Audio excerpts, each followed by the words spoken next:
বেশি দূরে যাস না, কিছুক্ষণের মধ্যেই বাসায় ফিরে যাব, বুঝলি? আচ্ছা ঠিক আছে মা, বেশি দূরে একদম যাব না। আম গাছটা তো বেশ সুন্দর, এই গাছটা আমার খুব পছন্দ হয়েছে। গাছকে দেখে কেমন জানি গাছের প্রতি আমার মায়া জমে গেল। এই গাছটা তুলে আমার বাসায় নিয়ে যাব। কি হঠাৎ আম গাছটা সোনাই হয়ে গেল কেন? আমার খুব ভয় করছে। না না, এখানে থাকা ঠিক হবে না, এক্ষুনি মায়ের কাছে যেতে হবে আমাকে। হয়েছে টুকি, তুই এত ভাবছিস কেন? কোনো কিছু থেকে ভয় পেয়েছিস নাকি? বল আমাকে, বল। ওই যে ওখানে আমি না। তুই এভাবে কথা বলছিস কেন? তোর কথা আমি কিছুই বুঝতে পারছি না, ভালো করে বল তো। এই গাছটাই।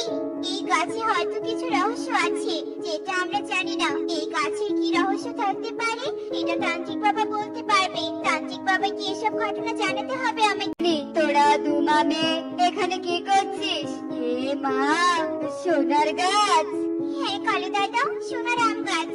এরপর টুনি কালুকে সবটা খুলে বলে।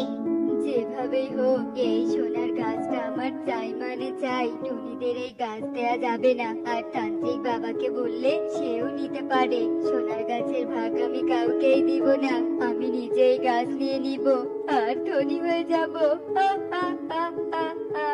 কি হলো কালু দাদা, তুমিও এসব শুনে থমকে গেলে নাকি?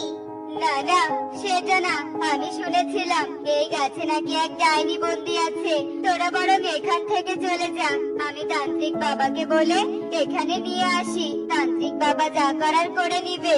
হ্যাঁ কালু দাদা, তাই করো। এই ডাইনি বের হলে আমাদের সবাইকে খেয়ে ফেলবে। মা টুকি, চল আমরা বাসায় চলে যাই।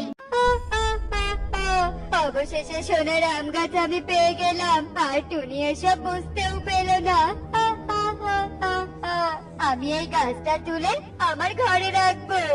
যেই বলা সেই কাজ। কালু সোনার গাছ তুলে তার বাসায় নিয়ে আসে। সোনার গাছ পেয়ে কালু নিজেকে ধনী মনে করে। কি হলো মা, তুমি এভাবে কি ভাবছো? আমার মন কেমন জানি একটু লাগছে রে মা। সবসময় ওই কথাই মনে পড়ছে।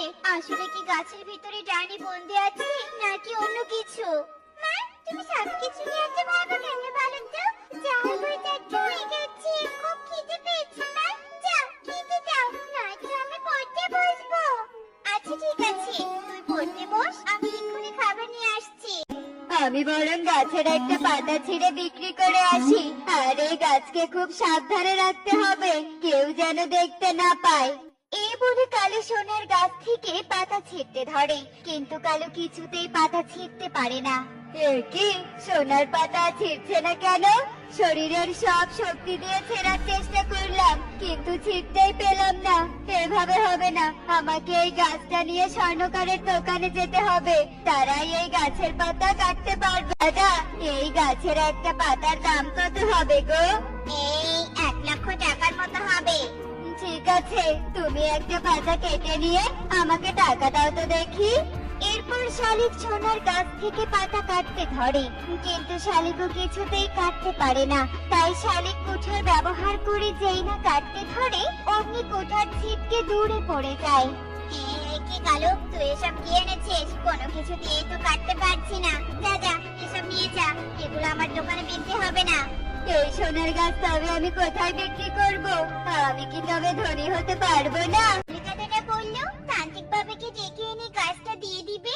এখন তো দেখছি কালো দাদার কাছেই গাছ। না, আমার কেমন জানি খটকা লাগছে, ব্যাপারটা দেখতে হবে তো। আমার কাছে একবারও আসেনি, কালু হয়তো লোভে পড়ে গেছে। টুনি, চল, আমাদের কালুর বাসায় যেতে হবে।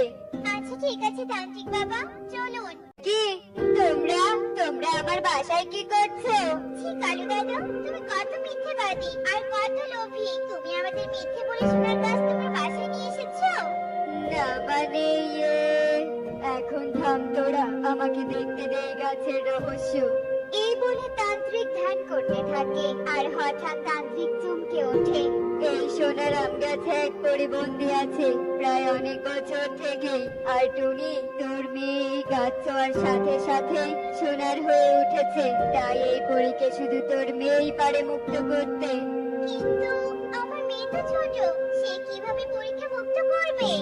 আমাদের বনের নদীর পাশে ফুলের বাগান রয়েছে, সেখান থেকে সূর্য অস্ত যাওয়ার আগে সূর্যমুখী ফুল এনে এই সোনার গাছে ছুঁয়ে দিতে হবে, তবেই পরি তার রূপ ফিরে পাবে।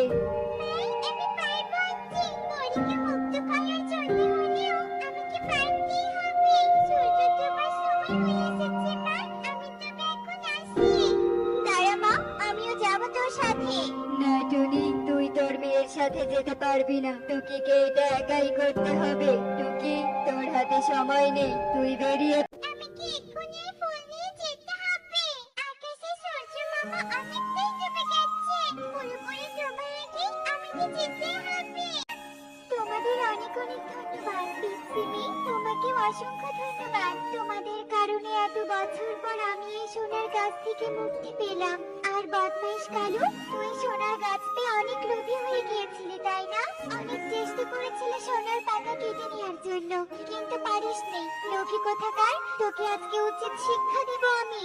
না না, আমার ভুল হয়েছে, তুমি আমাকে ক্ষমা করে দাও। এত এত সোনা দেখে আমি লোভ সামলাতে পারিনি।